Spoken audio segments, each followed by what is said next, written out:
This is Eagle Owl, and today I'll be talking about AJ Brown clowning the teammates. Also, we got to talk about Jalen Hurts. He got to break the Shane Steichen stigma, and also we got to talk about Fangio facing a lot of criticism. But let's get straight into it. Philadelphia for life, and I'm I'm um I'm gonna be working for the team, doing everything I can for this city, and y'all got me. I just wanted to let y'all know that. Go Birds, baby. Already got a picture real fast. Thank you. Hey, GLES Eagles, and Dallas still sucks. We're down the middle here. Philadelphia.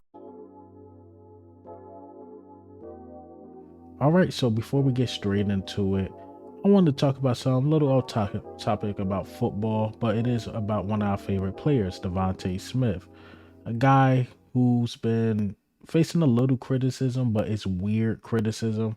So he bought a house in Jersey, South Jersey, over 600K, right? We all know he signed the contract. He's getting about 10 to 15 or 15 to 17 a year, if I remember off the top of my head. 15, 17 million a year.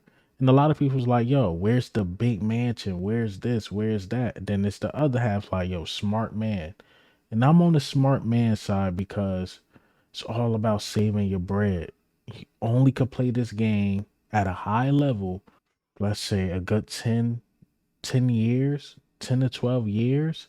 If lucky, no injuries or anything like that happen, his house already paid off. By the time he's ready to sell it, the value is only going to go up. I think he did a smart thing.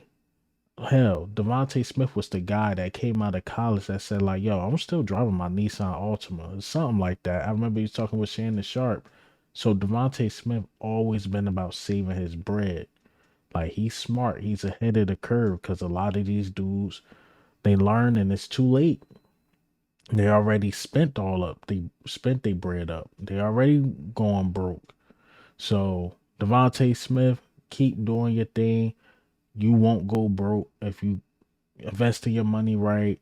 Not buying too much lavish things. Keep up with the Joneses. He ain't with none of that. So shout out to Devontae Smith. And let's talk about Jason Kelce just a little bit. Jason Kelce spoke about this up and coming season and how he believes the Eagles is going to be one of those teams. And he like, man, I'm a little disappointed. I'm not playing, but watch out for them Eagles. But let me play this clip. The expectation for me is very, very high. And I think for the city, it should be very, very high.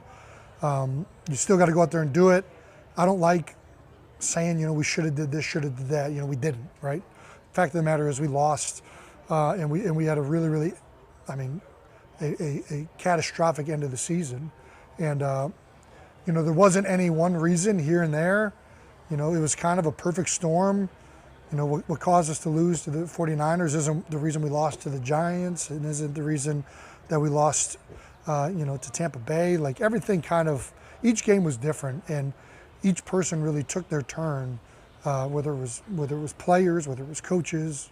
It's kind of really was a full team effort in just awful football. So it sucks to end it that way, but knowing the guys that are in that locker room, knowing the guys that are up there in the coaching staff, they're really, really hard at work to figure this out and to make sure that they hit the ground running to start this season out. So I feel great about this year, quite frankly. I'm really, really upset that I'm not going to be out there with them. I think very, very strongly it's going to be a phenomenal season for the Philadelphia Eagles. So I'm looking forward to watching that. Love everything that Jason Kelce said. Jason Kelce is an Eagle forever. I believe he will always be some way, somehow involved with the Eagles. I could see more of a coaching career. He could be like another Stoutland or something like that, or always assist Stoutland, and just being a part of the Eagles organization in general, unless he really want to branch out and pursue it as a career. But I doubt that. I think he's going to stick being the Eagles guy. But we will see. I could be totally wrong. And he don't do any of that. He just a fan that got a lot of access. So again, man, Jason Kelce is just gonna be weird not seeing him start at center. But Cam Jurgens, I believe in you. But let's get into the topics. Let's talk about AJ Brown, man. AJ Brown clowning the teammates, as you see here.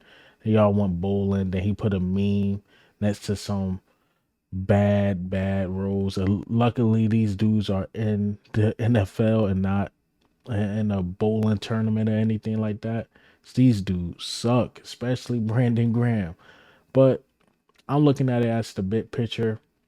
These guys doing a lot of stuff outside the facility of football. They really bonding, and that gets you close to guys. Like, I really want to play for this guy on the field. Is building a brotherhood. It's building a brotherhood. Little things like just going bowling can do something. You really get to know the guy you play side by side with. And I'm gonna keep bringing this up little by little. Remember, Kenneth Gainwell said, like, "Yo, we wasn't even talking like that last year. Like, yo, it'd be a dude next to me. It ain't really matter. I mean, there was no brotherhood. It was no chemistry. But now, look like all that is going out the window. It's a fresh start. Look like the team is really trying to build chemistry. Last year, one of the things we did do a lot, we did bring in a lot of new people. The start of training camp, which could have hindered some things that we were signing people during the season. Maybe we did bring in too many free agents. You know, you was trying to fill holes due to injury. But now it seemed like, the core guys are hanging with the core guys, the guys that's going to be on the field. You see the rookies doing their thing. You see the vets doing their thing. You see the rookies and vets getting together, like CJ Gardner Johnson. Then you see Andre Sam together. They both DBs, and we know one is trying to make the roster, and the other guy's a superstar. But things like that build chemistry. Well, again, it's funny that AJ Brown's clowning the teammates, but them coming together is a beautiful thing. It's a beautiful thing. And let's talk about a guy that separated a locker room supposedly in another town, Fangio. So Fangio's been taking a lot of heat from the Dolphins player. But it's interesting because Fangio coming from the Broncos and he started his career in Philly, his younger years. You never heard anything bad about Fangio till he got to Miami. Because I will say this, Miami is a different lifestyle. They want to play ball. They want to play finesse football. Do they practice and go home? They not rough and tough like Philly. But let's listen to, well, not let's listen. Let me read what Jahad Hollins, whatever his name is, had to say about Fangio. So Dolphins safety Javon Holland on Anthony Weaver. That's the new DC, right? He said a complete 180. So he said in the year after Fangio. So Holland raved about Weaver relates to the players. See, they want that relationship. We all buddy. I mean, come on. Fangio's an old school guy. And he asked, what's the difference? Is Weaver, Holland said, is the fact that he's a good person that makes a difference. We need that bad man in the in the locker room. I'm sorry. I don't care if he's like, can you coach? Will you coach these guys hard? Will these guys be ready to play on Sundays, Mondays, Tuesdays? Now we just play every day of the week.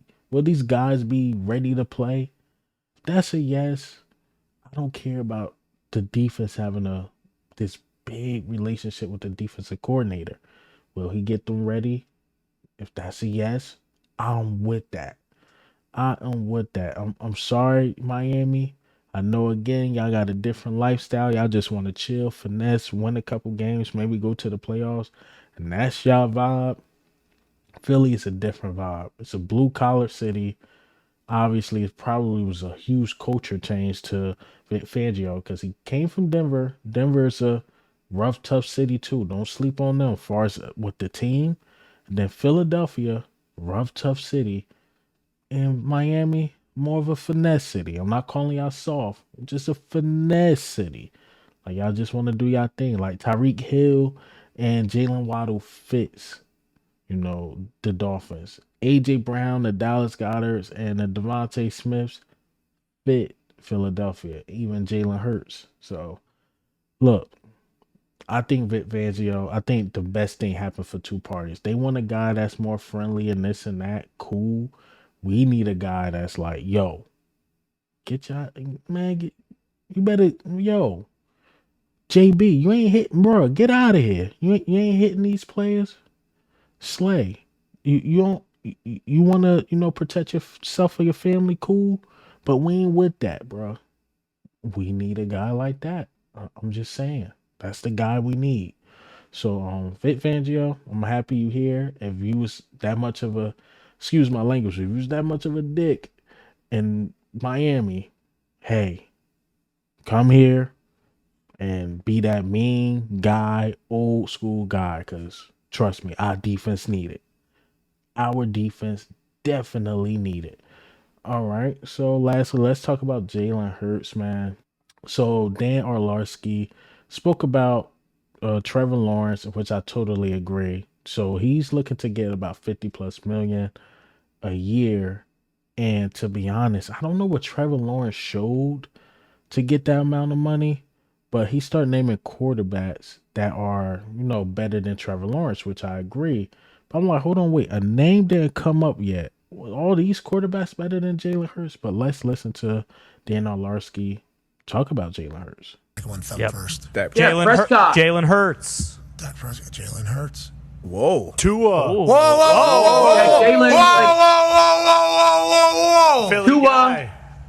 Herbert, like there's these. That's good, kind of the point of there's way more than top 5 quarterbacks. There's way more. Yeah, let's go back And to also, Jalen. like, Let's go back to Jalen. Where's he? Top 16, 17? How far do we need 20? to? 30? no, I mean, I think Jalen coming off of the Super Bowl year, you were convinced like, hey, he's top 5 just because of the way that he played. Last year, he did not have that same season. They didn't run him as much or as effectively and whatnot. So, like, Lose Shane Steichen. That too. Yeah, huge. yeah, Steichen's brilliant. So, like, yeah, it's fair to say we want to see what Jalen gets back to under Kellen Moore. See, he said, yeah, after the Super Bowl year, he had him like in that top 5-ish, but at the last year, he had to drop him. And then he brought up the Shane Steichen. The thing I keep hearing about Jalen Hurts is Shane Steichen, who I love. I believe he's one hell of a coach. I believe he did damn near the impossible in Indianapolis, with your starting quarterback getting hurt. You got Gardner Minshew to a Pro Bowl, which is absolutely good. I mean, you're one hell of a coach, but I think Jalen Hurts is bigger than Shane Steichen. He can be. That's why you got to have the right coordinators for Jalen Hurts. Nick Sirianni ain't it. But come on, Kellen Moore will get it right. Now, if Kellen Moore don't get it right with Jalen Hurts, of course I will ask questions. I'm not that biased.